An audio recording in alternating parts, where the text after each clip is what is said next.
and I'll just wait for it. Done. We are now live. There is a yellow button. Good evening, everyone. Welcome to Chattering with Nicholas Vince, and tonight we're chattering about the original versus the remake of Fright Night. I do like that. Fright Night. I've got some wonderful guests who are joining me this evening. Derek, Don, Jonathan, Nat, Steve, hopefully Eric, hopefully Tommy. The one not. Oh, Mick Crone has literally just joined us as well. Mick, I'm just going to ask you to mute yourself if you could, just for a few moments whilst we just go through this introduction. Cool. I wanted to start with a couple of things. A couple of announcements, and that is to remind everybody that next week there is going to be a hangout with Tim Dry about his new book, which I mentioned last week, Ricochet. And there will be a competition during the hangout, and there's going to be a chance to win a free signed copy. Signed by Tim, rather than signed by me. Signed by Tim, and we'll get that sorted. That question will only be broadcast during the Hangout, and you'll need to watch the Hangout to find out what the question is going to be. I'll probably keep it open for about 24 hours and give people a chance to watch it on the replay as well. Okay. Okay, Eric won't be doing any talking today. He's just told me I'm just going to eject Eric to make room for some other people. That's nothing personal, Eric. You can still watch, but I'm just going to, if you're not talking and contributing, I'm going to take you out. Okay, so Tim Dry competition is going to be next week. The week after that, I'm going to be doing a show where I'm interviewing some of the cast and the writer and director of a new movie in which I'm acting, called The Haunted. We're going to be filming in Wales, hopefully end of April, beginning of May. It's a kind of a gothic horror romance movie, and I'm really pleased to be taking part in it. And you'll have a chance to meet, as I say, Shawn Anthony, who's written and directed it, a guy called Cengiz Dervis, a lady called Kate, Jessica Felice, Shawn Anthony, who's the writer-director. They'll all be joining me in a couple of weeks' time, by which time we'll be back off the daylight saving thing as well. But next week, remember that we are still on daylight, America is still on daylight saving. Mick, could you just mute yourself, mate? I'm trying to figure out how to do it. That's all right, I'll mute you. Cool. So yeah, The Haunted is going to be the week after next. I just wanted to give a quick shout out to the Soska sisters who are doing a Kickstarter at the moment. We'll put the link in there. I can never remember. It's Killer Nymphos Attack or something. It's a graphic. Killer Crazy Nymphos Attack, mate. Thank you. That's what it's called. Thanks, Jonathan. Yeah, there'll be a link to that as well. Okay, cool. Right, so I just wanted to share everybody. Guys, if you want to, Jonathan, we can actually see you now as well. Guys, if you'd like to unmute yourselves. Yeah, basically there's a thing so you can only see my profile picture. No, Jonathan, we can see you. Yeah, I know, because watch this. Okay, I got profile picture over here. Oh yeah, it depends. Yeah. Incidentally, guys, you will see something slightly different to what I see and to what everyone sees live, depending on whether or not you're on a laptop or you're on a tablet or an iPhone or something. Okay, cool. But what I'm going to do is I'm just going to ask you to introduce yourselves. I'm going to start with Derek. Would you like to introduce yourself? Hello, my name is Derek. This is probably the third hangout I've taken place in with live with you. I believe you're coming up on your 1 year since you started doing these. I'm from Topeka, Kansas, and I look forward to having fun with everybody in the show. Cool. I believe you're right because I have a horrible suspicion that I remember. Oh, Tommy's coming on.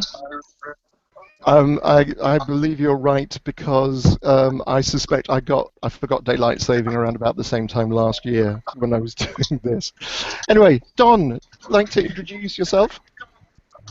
Hi, yeah, I'm Don. I'm a musician from up here in Canada, and yeah, it's pretty much the long and short of it. This is the second one I was on. And the first one I was on was for The Fly a couple weeks ago, and yeah, it's a ball. I love it. Cool, excellent. Okay, Jonathan, you'd like to introduce yourself? Hola, my name's Jonathan Hughes. I'm currently a warehouse employee. I'm actually applying for a moment to be a technical projectionist again, somewhere in central London, hoping to get the job. And yeah, it's my third hangout I've joined so far, and definitely worth hanging out with Cool. decent people here. Thank you very much indeed. Mick, looking really, really sinister. Oh yes, I've got some nice little tea lights by the side of me. I'm all gothed up for our vampire event. I'm Mick. I'm a guitar player, professional musician, and an actor. Cool. Been on here a few times. I know Nicholas from something that we did about a year ago. So? The movie. Yeah, no, absolutely. Mick, if you could arrange some more light to fall on your face, you'd actually get a much better sound quality. So if you do have a light, it affects your sound quality. Just a quick tip. It burns. It burns. It burns. That's okay. Nat. Hiya, Nat. Please introduce yourself. Hello. That was supposed to be a dungeon. Cool, Nat. Sorry, ignore Mick. Okay. Please introduce yourself. I'm Matt Bremer. I'm content writer for wickedhorror.com. This is about my third of these that I've participated in. Cool. And we've also just been joined by John Holmes. John, I'll come back to you in a couple of minutes just to introduce yourself. Steve, would you like to introduce yourself? Hi, I'm Steve. I'm from Canada. I work at Goodwill, and I was last at the Fly hangout with all you guys. You were indeed. Thank you very much indeed for joining us. Next gentleman up is Tommy. Please introduce yourself. Hi, Tommy. Hi. Cool. I'm Tommy. I'm a guitar player, nighttime security for an abandoned school, trying to restore historical buildings, and I'm here. Cool, you are indeed. Tommy, just so you're a little faint, if you could hold your phone or your iPad slightly closer to you. We can see more of your beautiful face and we can hear you better, just so you're aware. Cool. All right, we were just joined. The last gentleman to join us was John. John, would you like to introduce yourself?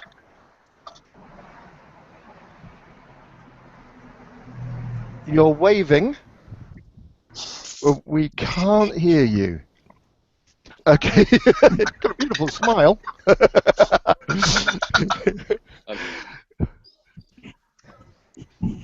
We'll wait for you. It's okay. You'll come back to it in a few moments, John. Okay. Oh, you just muted yourself. Okay. How's that? It may take a while for John to actually join us. Okay, cool. All right, so I'd like to start by talking. Gentlemen, if I could just ask you all to mute yourselves again, just for. So the way the game works is, unless you're actually going to be speaking, could you mute yourselves? It gives everybody a much better experience. Cool. If you're not actually talking, and then you can unmute yourself just before you speak, that would be great. Cool. Oh, and then somebody's just buzzing. Fine. Yes. I've got something. Cool. Tommy, I'm just going to mute you. It's nothing personal. There we are. Cool. All right then, guys. Thank you very much indeed. And as I say, if you do want to comment, when I ask for comments, please just unmute yourselves. That would be great. Right. I just wanted to show you a few thoughts on, and I'm going to ask you for your thoughts as well. I'm sure you've got plenty of things that you can contribute to this. But I wanted to just share a couple of images with you guys just before we start. And I'm going to start a screen share. Cool. Can you see that beautiful looking? Right. I'm now screen sharing and presenting to everyone. The first thing I wanted to talk about is the fact that I had thought when I looked at the original movie versus the remake that the remake would probably be much sexier, because it's a more modern, and we live in more modern, enlightened times, I had thought. But actually, there's a lot more nudity in the original movie than there is in the first one. And I think that's something that's kind of quite interesting. The other thing I wanted to, and I just wondered what you guys thought about this. Could you think of why that would be true? Why you would? Yes, a lot. God, is actually the 30th anniversary of the original Fright Night. It was made in 1985. Why do you think it's actually? I think it's a lot tamer in terms of the sexuality. I don't know if anyone has any thoughts about that. Do unmute yourselves if you'd like to make a comment. I know that from my experience, it seems like the 80s were very much a sexual liberated time. You saw a lot of sensuality and sexuality displayed in film, music, and all across the genres. Interesting. Anybody else? I think that at that point as well, you had stuff like all the rock bands and all the music was singing about sex. Everything was sex. Everything was glamorous. I think, and the romanticism of the vampire combined with that, you kind of get that modern thing going on, whether in the nightclub, and it's all kind of a bit like Basic Instinct does as well. But obviously that's the 90s. Yeah, that's okay. Nat, sorry, you were going to make a comment as well. Yeah, I just thought that, the Reagan era was not known for its sexual liberation. And I think that the horror movies of that era, they had to be more rebellious. The sexiness of them was not, something that the moral majority really wanted to see, but it was something that the audience wanted to see. And I think now that we live in a lot more sexually liberated time, that I think that I think that now that the world is actually a lot more sexually liberated, it doesn't seem as important a statement to make. So it almost seems like the movie doesn't care about the sexiness. It's just that the aspect of it seems perfectly common. Interesting. Anyway, does anybody have any thoughts? I thought I was forgetting, of course, it's made in the Reagan era. Anybody else any thoughts on that? I find that, well, if you take a look at a lot of the movies from the 80s, if you take a look at a lot of the costume and the style of dress and whatnot, in order to be sexy back then, there was a lot more removing of clothing, whereas nowadays, what they wear, like especially take a look at the remake, the stripper. They're able to show much more sexiness without actually having to take the clothes off. Interesting. Okay. All right. I think I see what you mean. I'm not sure I agree, because I think in the original, because it's not a hooker from across the street, it's somebody that he's obviously, and you see her getting, I just remember the image of her getting out of the taxi cab outside Jerry's house in the original. And there's just that long shot down from Brewster's point of view of her long legs stepping out, and he just watches her walk up the pavement, kind of jaw-dropping this wonderful, really tantalizingly clad young woman. Mm-hmm. But, True. Yeah. No, it's a perfectly valid point. I think that is very interesting. Don't you find that it's erotic and not in your face? It's done in a romantic way. It's more subtle. It's more subtle. Yeah, you think in the remake it's more subtle? No, in the original. In the original. It's a romantic kind of. It's seductive. It's not like now everything's hardcore in your face. Back in the 80s, it was kind of suggestive, but still sexual. Yeah. Oh, interesting. Okay. I just watched the remake last night. Is that Steve? That's Steve. Hi, Steve. Yeah, I just watched the remake last night.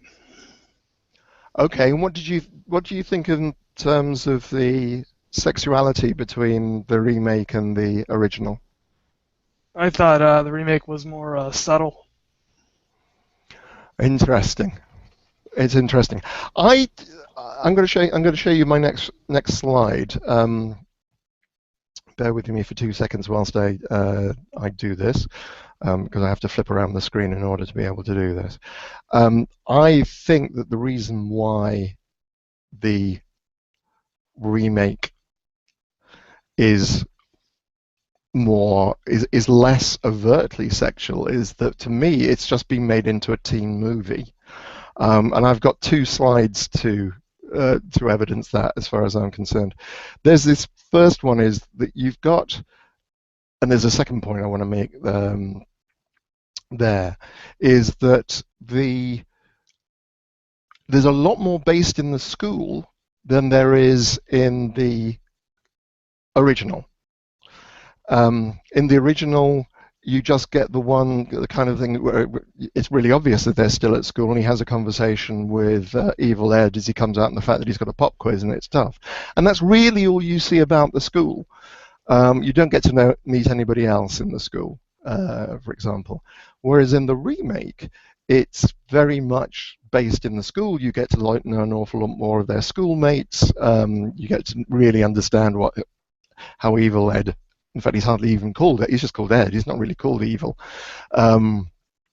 in that. And it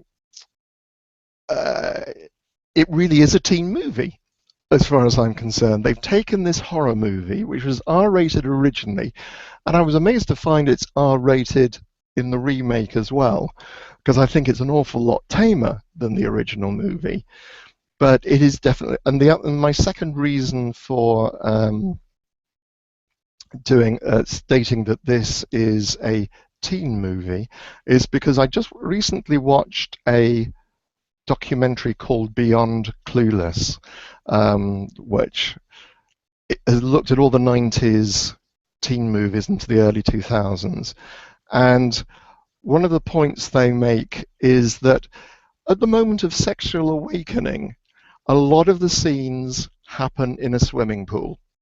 And I think it's really noticeable that when Jerry gets Ed in the remake, it's in a swimming pool. And there's some kind of homoerotic stuff going on in there, in fact, which is referenced later. In the first movie, when Evil Ed is made into a vampire by Jerry, there's a definite, it really does play an awful lot more with the idea that this is somebody who really doesn't fit in, and he really wants to fit in. In fact, there's this whole moving scene where Jerry just says, all you have to do is take my hand. And Ed does. Whereas in the remake, it's very much more as a brutalization of Ed. So in my view, and I don't know what you guys think about, and this is what I'd like to see if you think I'm completely gaga, or you agree with me, that this is a teen movie as far as I'm concerned. They remade it for a teen audience. What do you guys think? Definitely, yeah. Oh, go ahead, dude. Every speaker at once. Take it one at a time. Who'd like to go first? Derek, you go first. I would have to agree. It did seem very teenish, if you want to use that word. It wasn't as, as everybody's been saying, it's tame compared to the original. So yeah, it seemed very much it was pointed towards the teen, young adult crowds as opposed to the horror crowds. Cool. Don? I would totally agree with you on that. for a couple reasons. One, you are right. There's a lot more. They're identifying more with youth, so they do have a lot more shots in schools. The other thing that really hit me, and it was actually something that really drove me nuts about it, was the original. You had Peter Vincent, the old guy, the old dude, like he was kind of like that old funny sort of, actor, how they portrayed him. And now all of a sudden he's like some Chris Angel mind freak guy, which doesn't fit the original bill at all. So they're definitely displaying for the youth of America, as opposed to the original horror fans who would be like, this is a badass remake, and it's just like, oh, okay, well, Chris Angel's now Vampire Hunter. I get it. Okay, yeah. I thought he was channeling Russell Brand. A little. I can see that too. It was kind of, they cast David Tennant, but they kind of obviously wanted Russell Brand to play the part. I don't know if they did, but it just looked like Russell Brand. Yeah, that was just Russell Brand as Chris Angel. I was just waiting for Mind Freak to go across it. I knew it wouldn't, but I was waiting for it. It was like, it's gonna happen. It's gonna happen. No, maybe not, but still, it should be happening. Yeah. Cool. I'm just going to introduce Philip to the conversation. Hi, Philip. Hi. Sorry, Philip. Caught you off guard there. Sorry, Philip has literally just this moment joined us. I don't know how much of the show have you been able to see, Philip? Well, I've seen a little bit of it. Cool. So the point we're making at the moment is kind of the differences between the remake and the original. Where I'm proposing the fact that I think that the remake is just aimed squarely at the teen market. It is purely a rite of passage high school movie. Yeah, the remake is. It was written by what's her name? Who wrote? I think she wrote some episodes of Buffy the Vampire Slayer. She wrote 24 episodes of Shawn Buffy. Anthony? No, it's. Yes. I can tell you who it was. It was written by Marty Noxon. Yes, Marjorie Noxon. Yeah. Yeah, I think the new film is playing for a much more safer audience. I would say it's not. I mean, it's very strange. The original is much more erotic, I think. It's been a while since I actually saw the remake, but the thing that struck me was just the character of Amy, for example, who in the original was this mousy little girl who was afraid to have sex with her boyfriend Charlie, and then she's transformed later on in the movie into this lush redhead. Whereas in the remake, she is just a hot blonde bombshell from the beginning. There's no, and it's, I don't know, it's very strange how in the original it's more erotic, and yet in the remake they try to play it like she's already sort of sexy, already, someone who's clearly very sexual, but yet it's toned down in the remake. That's what I'm trying to say. The character development in the remake is almost like really poor caricatures of what's in the original, because in the original you've got the depth of the characters, you can really feel it, and like you said, that there are kind of, it's the vampire is sexual. There's no, he's not straight, he's not gay, he's everything, and you kind of get that feel with Ed, with the scene with Ed and Ed's portrayal of Ed. But in the remake, he's just shallow. He's not. You don't feel for him. You feel sorry for Stephen Jeffries as Ed. The picked on one. The characters are a lot stronger. You feel for every person. You feel for Peter Vincent for being fired from his show, and you really get into it. In the new one, it's just like they're all pseudo Hollywood buff. This is our movie, yeah, and we'll throw in Chris Sarandon in a cameo because that's cool. That's what I think. Yes. Yep. No, I completely agree with that. I think there's very good and two very good points. So, what do we think about the character of Amy? You raised the character of Amy, and I had not thought about it. You're absolutely right. Is that today because we think that things have moved on, that we now have far more empowered female characters generally, and it's kind of like you've got to start with somebody like that to begin with? She's almost a time of strong female characters that have been very well written now. The guest had a very good, strong written character. The guest from Adam Wingard had a very strong female character, and there's so many strong females behind the camera now who are writing these characters so well that they're starting to become very much more noticeable. And Fright Night that may have been the point where they had one of the few first films that may have started bringing strong characters in, because it was. How long was Fright Night, the remake? What year was that? It's 2011, isn't it? 2011 or 2011, yeah. Yeah, 2011. So, it's over the past few years, you are starting to see now a lot of stronger female characters brought in. So, it just seems a little stronger than the character beforehand. But Okay, cool. All right, Nat, did you have any thoughts on that? I disagree. I think that they seem to make a stride of making Amy a stronger character, but they don't actually do anything different with her. She still serves the purpose of being a damsel in the story, and I think if they wanted to make Amy stronger, they should have made Amy the protagonist of the film. Interesting. Yeah, now I think that makes a very. And Kelly has just told me that it is definitely 2011. It's great. Kelly, every so often I get little notes from Kelly, which I'm just going to make sure I can see her beautifully on my left-hand side.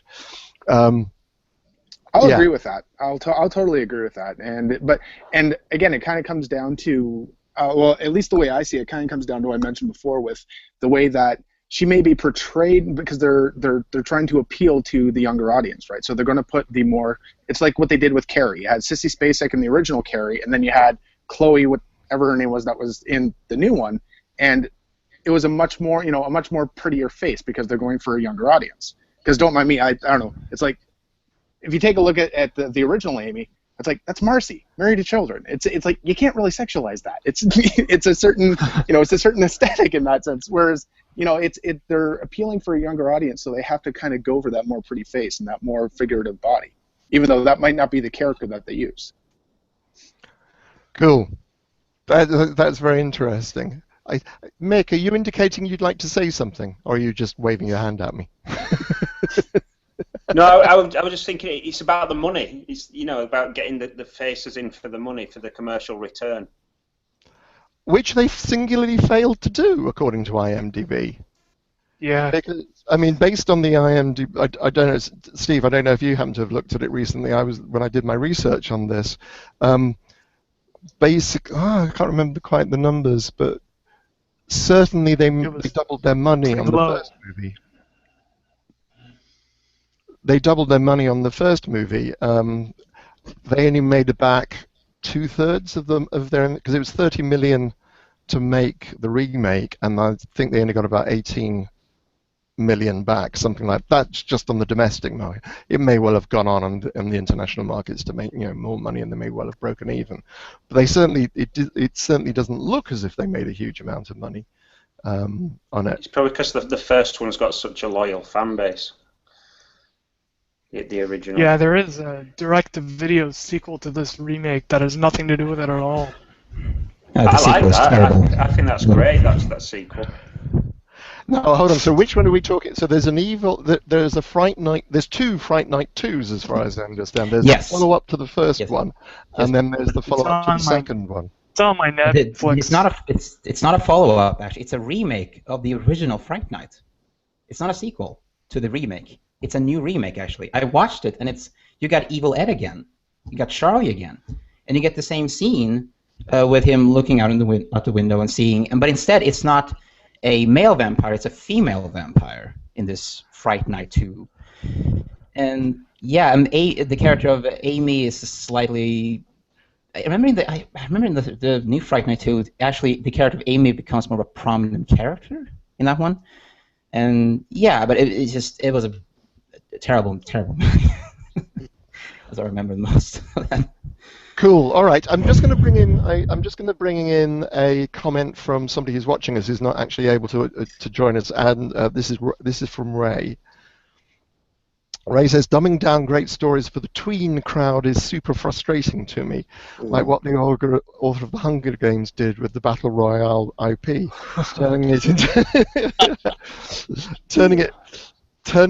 into sorry, I just got to share it again. Turning it into Hunger Game was a deep insult to the original IP, in my opinion. Agreed. I feel just to complete her comment, I feel they even made the right one in a lesser production, turning it into an American remake. And you tend to get you get a lot of this. You get a lot of remakes. Amazon have just remade the TV series The Return, the French TV series of The Return, as a Netflix original. Uh-oh. Yeah. Thanks very much indeed for that, Ray. So yeah, okay. So we've got I think very definitely in agreement with that. You know, they've dumbed it down for the tween audience. I just want to share another one of my slides. Tween audience. You know me saying, I think they had a lot of popular teen actors in the remake. The guy from Kick-Ass, and of course Colin Farrell, and David Tennant, because Doctor Who is a big deal in America, oddly enough. So when David Tennant had just left Doctor Who in 2011, but you know he was still in it. So they thought if they get all these professional people, they get all these really great teen actors, it would do even better, and again relate to the more teen audience or tween audience, as you will. But that was a gamble which didn't obviously pay off, as you say, with the money. So yeah, it's always going to be about the money, isn't it? That is necessary. It is always going to be about the money, because that's how and why movies are made. That makes perfect sense to me. I just wanted to, unless there was any other comments on that particular point about Amy or why the remake was made, I'd just like to make another couple of comments. Goes to show that no matter how good the talent you have in to do the acting, without the writing, it's the writing is where it's at. The writing, and if you don't have a solid story. Yeah, I completely agree. I think I love Anton Yelchin. I first came across Anton Yelchin in an episode of Criminal Minds, where he's playing a young man who realizes that he himself is a psychopath. That was the comic book guy, right? Yes, I think so. It's in the first series. He was the illustrator. Yeah. No. He's a different one. Because he lives with his mother. He's in the first series of Criminal Minds. And he may be the comic. I don't remember it as a comic. I could be wrong, Don. I'll quite happily admit I'm wrong. But I just remember this powerful thing that he goes to. He's found by them, and he has conversations with them. And basically, they tell his mother that it's just going to be a matter of time before he starts acting out his fantasies and starts killing young women. And I've just thought his performance in that was absolutely amazing. I thought he was great, and I love him in the Star Trek movies as well. I think he does a really, really good job in those as well. The problem with this, I think, also was the director. I don't think he was a particularly strong director, and you know, when it was announced that he was this guy, it was an Gillespie something, I was like, who is he? He's never done any horror movies before. And the thing about remakes is that the best ones, like The Thing or The Fly, is that they're made by directors who clearly love this concept of the original films that they saw, and wants to update it and do something else with it. And this one was just another, you know, big studio remake, and it was done in 3D as well. And so there you go. It was just they just thought about the 3D and all that, and why it bombed at the box office. I think it's because of Colin Farrell. I think he has a curse. Because he's a good actor. Yes, but I mean, when was the last time he made a big box office film? It's true, but I'm just in Bruges. Has everyone seen In Bruges? I think that performance. Absolutely, one of the funniest movies ever. It's a shithole. This is a shithole. I tell you. You just got off the fucking train, man. Yeah, it's a great one, and I think his performance is wonderful. And I think he's great. No, But I yeah, like bless him. his little I cotton like socks. Cool. All right then. I'm going to move us on slightly, if I may. Although it's kind of picks up on an item that we just been. You talked about the direction of it. I'm just going to. I want to show you a couple of slides, if I'm actually. I'm just going to show you 3 slides. We've seen one of these before. Bear with me whilst I just share this. I just want to start this screen share, and I just want to show you these three slides. This is the same scene, more or less. It's where, as I said, I've already alluded, Evil Ed. You've got a whole lot of light on Evil Ed. You can really see what he is going through in the original. When you get to the actual moment where the vampire attacks, in the original, it's very much subtle. It is, in fact, it's great because I think it's a lovely nod to the original Hammer Draculas and the original vampire movies, where basically the Dracula wraps his cloak around his victim. And then in the third one, this is the death of Evil Ed. Now, I have to say, I love the death of Evil Ed in the first movie, particularly. It goes on, that whole sequence goes on for so long. And it's Peter Vincent who has to really suffer because of this. Okay, so here we've got him having to kill his friend who he's already betrayed throughout most of the movie anyway, by betraying the friendship all the way through. But most of that stuff is done in full bright light, and I think that's one of the real strengths of the first movie is you see all this stuff. They don't overdo the shadows. It feels as if it's happening in somebody's front room. It feels as if it's happening in the stairway. It's not doing what Mick did when he joined us at the very beginning to give us that beautiful dungeon appearance. It really is making it look real to me, and I find it much easier to identify with the characters. So in terms of talking about the direction of it, I think even just the lighting cameramanship of it, and that may just be the new style. Yeah, I mean, it's also talking about cinematography now, and the remake was in 3D film, and I noticed that I'm not an expert on 3D technology, but 3D movies are very dark. I'm not sure, there's something just about that whole doing the 3D cinematography, but they're very dark, I've noticed, and there's that. And yeah, it's interesting that you point out that the original was a very brightly lit film. And it reminds me of that scene in An American Werewolf in London, that whole transformation scene that's all shot in bright light, so you can see what's happening. And yeah, that's what they did back in the 80s, I would say. It was because it was makeup, and they wanted to, I think, show all that as well. Whereas in the remake, it's all, I don't know, it's all shot. I blame the 3D. I think that's it. It's interesting. I think you make a very interesting point there, Philip. That basically it is shot in 3D. There are a couple of shots where when Evil Ed is breaking into the house to escape Jerry in the remake, you see the paint can come flying through the door towards you, and that's so obviously done as a 3D shot. Anybody else on other thoughts of the directorial style? Don, what do you think about the difference between the two? Older.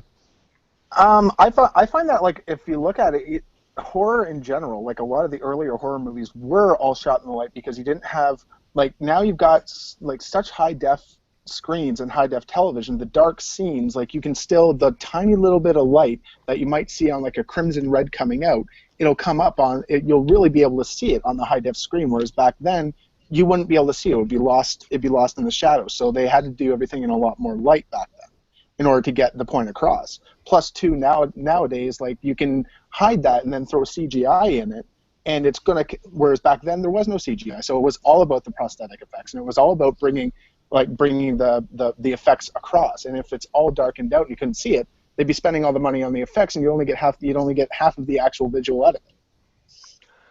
Interesting. Yeah. Sorry, Nat, what do you think?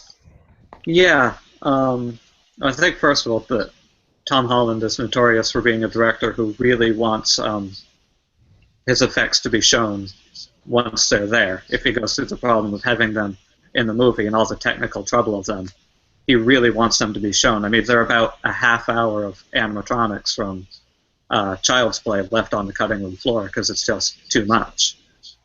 But I think on a deeper level, the effects are extremely important to the original Fright Night because it's a metafictional movie about bringing vampires into the modern 1985, and it's completely respectful.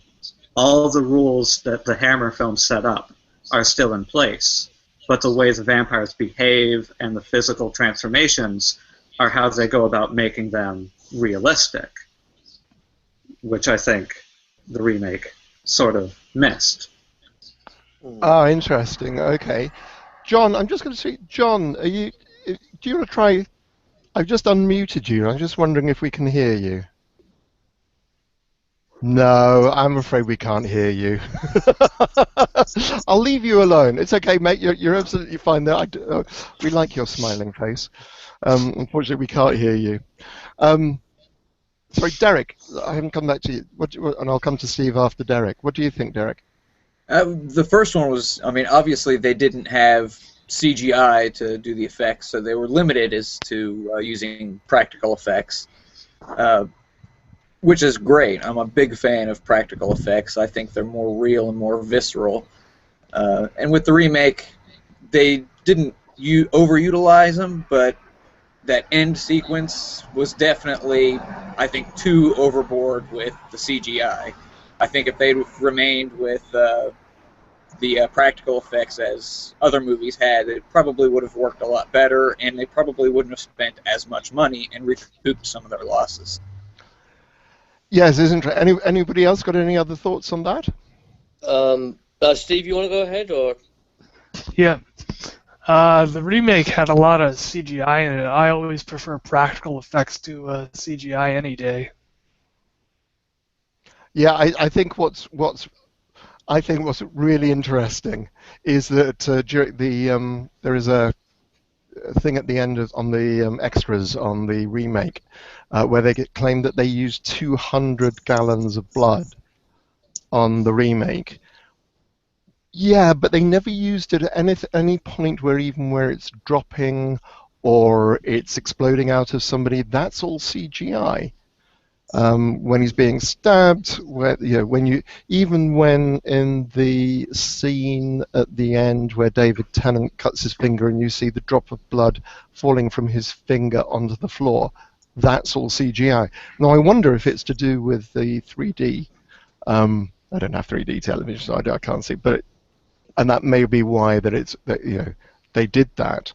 But it looks so obviously not real blood, and I think that's really it just ruins it, doesn't it? It just ruins the atmosphere of the movie, which is what's so good about the original. The original, it is a homage to the old school Hammer horror movies.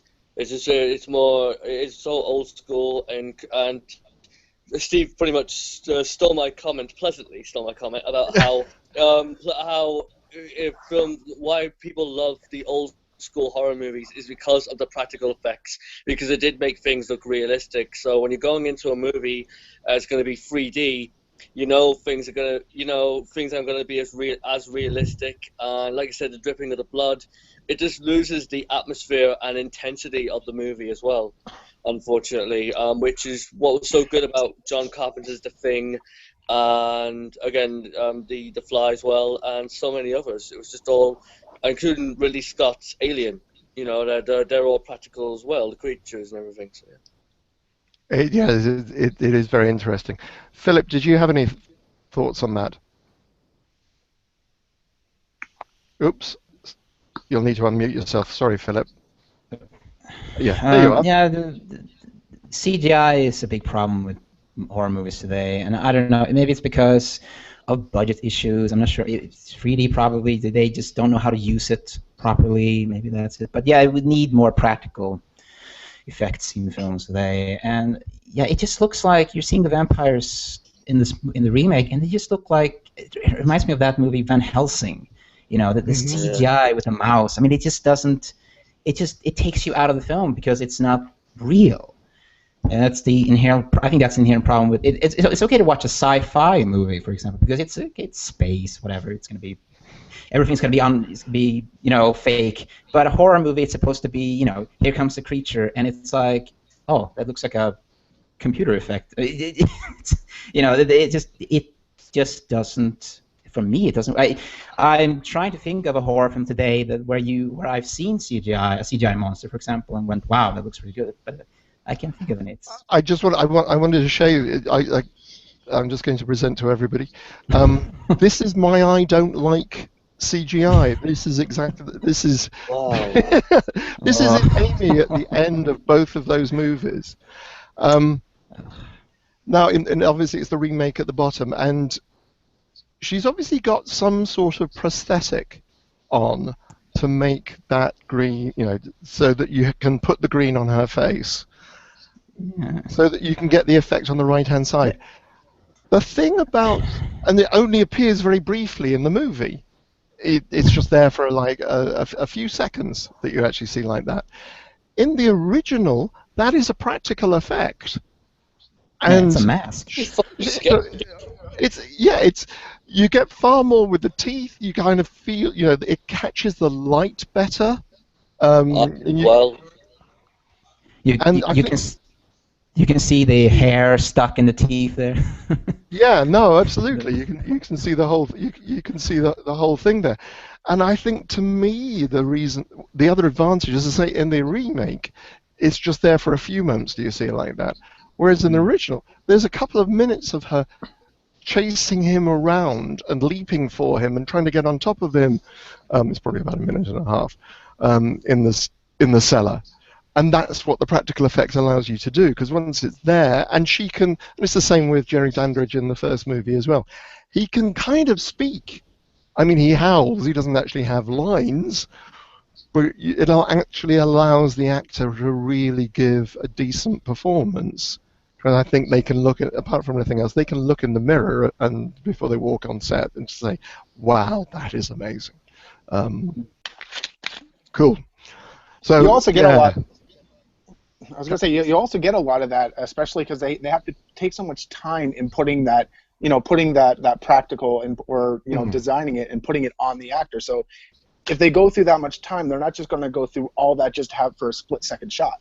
Like Amy's effect in the original, like that ended up doing so well that was basically like a poster child for the movie. It was right on the front cover, even though you only saw it for like a very quick split second in the movie for like a minute and a half, 2 minutes. But still, that effect and how horrifying it was, they stuck that right on the front poster because they had to go through so much to make it happen. Whereas when it's just a camp out, a cop out sort of CGI effect, it's like, just throw it in for a second. That's all that matters, because they don't have to go through anything to do it. Yeah, and they know it's all going to be, and they know it's all going to be fixed in post, basically. Right, Kelly's just flashing up that she's saying that she agrees it would be a lot easier to do it in the practical. Cool. All right then. So guys, we've got 10 minutes, and I'm going to come to each of you for your final thoughts on the movie, on the original versus remake. I think, kind of as I knew, I didn't think I was going to. I have had some people make comments. Don't get me wrong. I know there are some people who do like the remake, and I have to say the one thing I really like about the remake is the music. It's one of my favorite horror theme tunes. And scores to a movie. In fact, it's the most recent one I brought because I just thought it does incredibly well at building tension, which is not really done by most of the rest of the movie. and I think it really does help some of those scenes to actually build some of those scenes. But anyway, enough from me for a moment. I'm going to start with Steve. Steve, what are your final thoughts? Oh, you're on the phone. What are your What are my final thoughts? final thoughts? The remake was good, but I think they should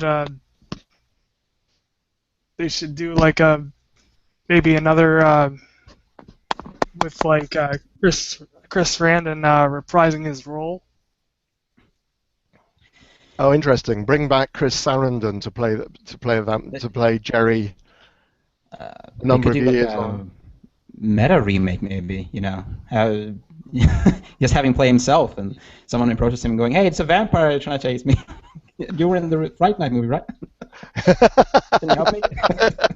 So he plays the piece of it. So Chris Sarandon effectively plays the Peter Vincent part. Yes. Yeah. Okay.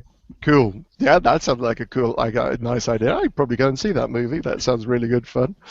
Nat, what are your final thoughts?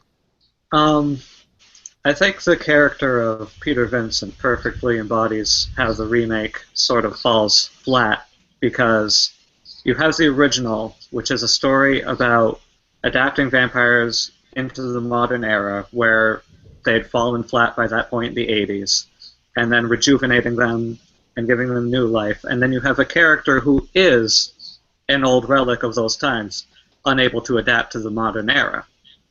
And the character of Peter Vincent in the original is the perfect embodiment of the movie's point, where in the remake, Peter Vincent is the most fun character to watch, but he's the only character who actually doesn't need to be in the movie.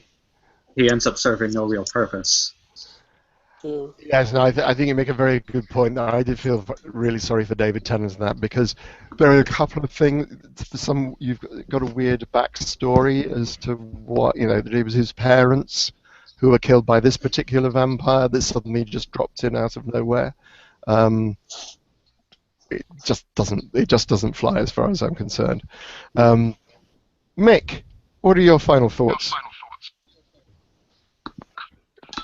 Oh, you'll have to unmute yourself, Mick. Yep. There we go. I think the original's got a magic about it that's hard to replace. Somewhat like The Lost Boys has as well. Same sort of era, and I think that the remake is just another teen movie. But I'm not anti-remake. I like Maniac's a good remake. The Texas Chainsaw Massacre one was a good remake, but it has to be done respectfully and by fans of it, I think. So thumbs down for the new one, thumbs up for the original. Yes, it's kind of like that, basically. Yeah. Yeah. Cool. Jonathan, what are your final thoughts? Yeah, Mick had a very good point about, you know, you have to stay very truthful. You have to be, I think these should be made by fans of horror fans, not just because, oh, you want to keep the rights. I mean, what happened with Carrie is that was made because they wanted to keep the rights to the movie. So that's all that was. Basically, what was so good about it's just you just gotta keep things as old school, really. You know, allow horror films to be made by the horror fans if you want to make a really good remake of something they love, because there's always something that we want to improve on with all our favorite horror movies. Or what if we did it like this way?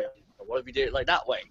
You know, so it's funny, but I feel really bad for David Tennant too. I'm a huge Doctor Who fan, so when I heard he's in this movie, I'm like, yes, we're gonna go see it, and it's got its points, and I like Superbad as well. I like him, the guy who plays Red Mist. But yeah, at the end of the day, with the fan base that the original has, you know, the remake, you know, it wasn't all that. I mean, the original is just so good. So yeah, thumbs down for a remake, thumbs up for the original. Cool. All right, then. Yes, John, I'd love to have you joining us, but I think we're still not going to be able to hear you. Philip, your final thoughts. The original Fright Night is a very film for me because it made me a horror fan, and so I'm kind of biased, I suppose. But the original has a magic to it when you watch it, and it's got that. It took the vampire genre in a new direction. You know, it had special effects that you'd never seen before in vampire films. I mean, before that, with the the Hammer films were great, but it was basically just guys with fangs. That's it. There were no transformation sequence or anything like that.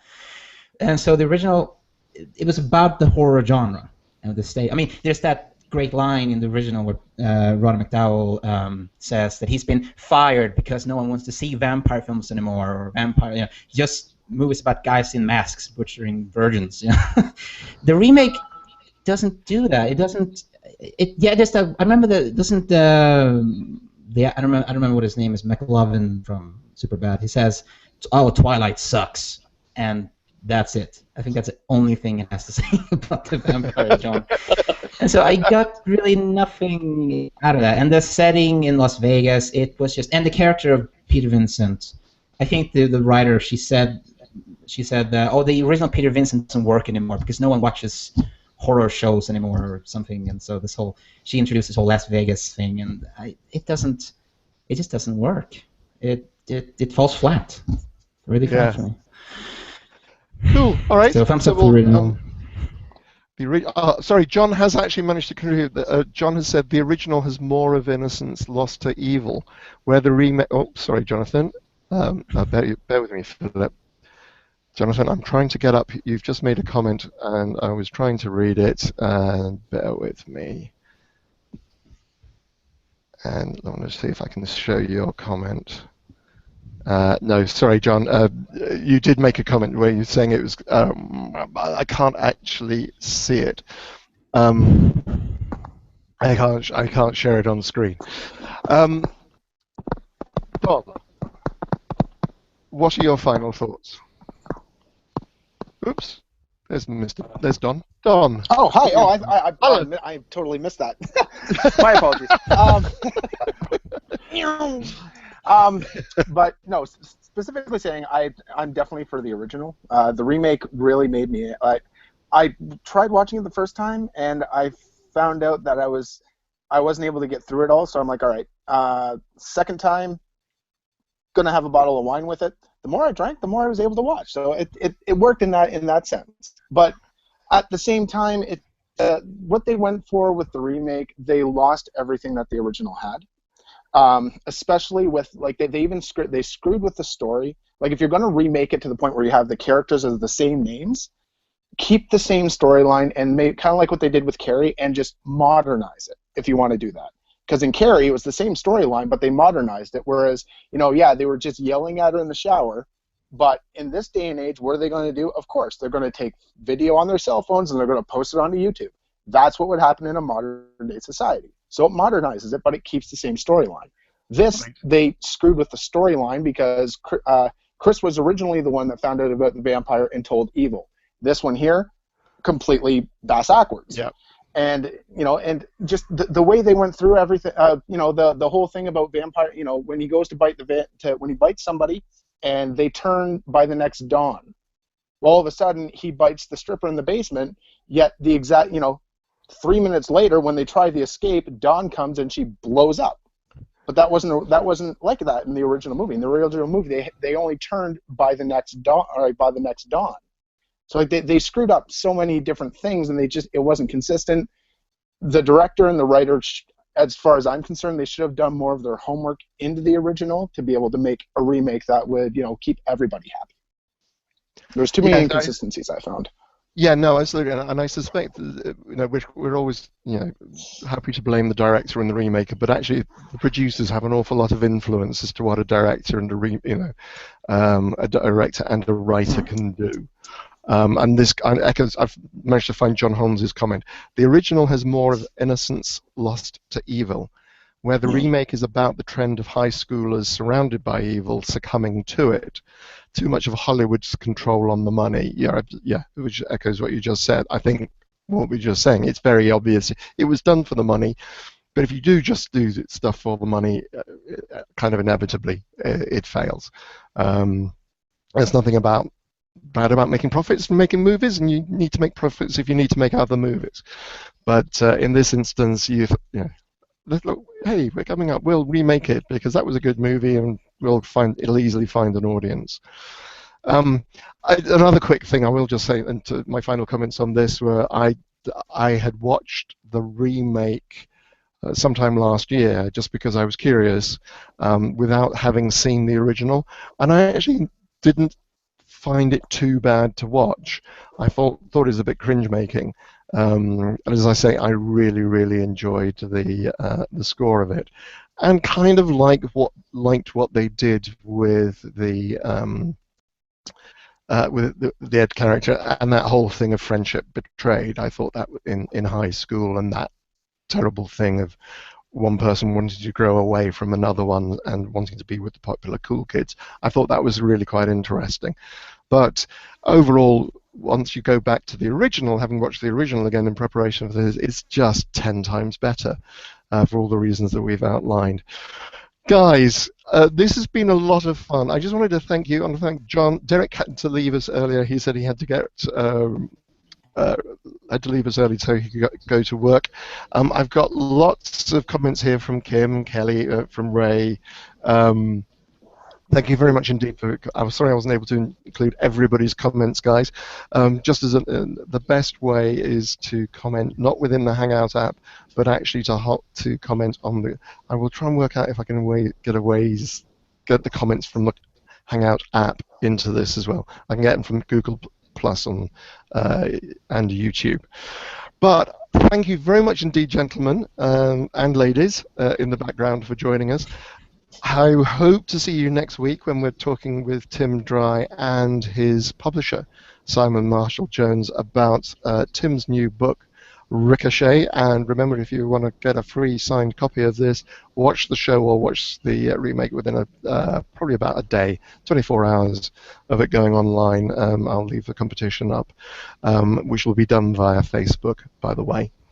And that'll be done on the Nicholas Vince page, but more about that next week. And then in a couple of weeks, we're going to be talking to the cast and the man behind The Haunted, Shawn Anthony, which is the next film, well, one of the films that I'm going to be filming soon. I've got about 3 on the go at the moment. And I am also going to be launching a new season of programs. I'm going to carry on with the original versus remake, but I'm also wanting to launch a season of programs where I interview people who are involved in the movies, particularly indie filmmakers. I'm now coming into a lot and meeting a lot of independent filmmakers, so I'm going to be putting a survey up below the show in the next half an hour or so, asking if people would be interested if I bring on young independent filmmakers. There are 2 or 3 of them who I have in mind who I'd like to bring on the show, just to talk about what it takes to make short films and to make independent feature films. Mostly they're going to be in horror, because I'm just really lucky to meet some talented people, and I'd like to share them with you all. Anyway, this has been Chattering with Nicholas Vince, and we've been chattering about the original versus remake of Fright Night. Gentlemen, if you'd just like to wave goodbye. Cool. Nicholas, one quick question, mate. Sure. Any particular original remakes in mind, maybe? Any particular? I've got a whole list of about half a dozen or so, and I just need to make my mind up as to which one I want to do next. But I have actually got some suggestions. Did you have a suggestion? Yeah, Evil. I was thinking Evil Dead or Dawn of the Dead. Or Dawn. Evil Dead or Dawn of the Dead. Okay. Maniac. Maniac. Yeah, Maniac. Evil Okay. Dead. Oh, boy. All right, guys. Do you have an hour for a rant?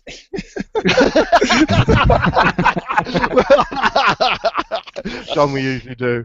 Right. Well, so much for waving goodbye. Goodbye. Just let's wave goodbye. You're so cool, Nick. Thank you. Thank you so much, man. You rock, dude. Thanks very much indeed, guys. Good night, everybody. Good night.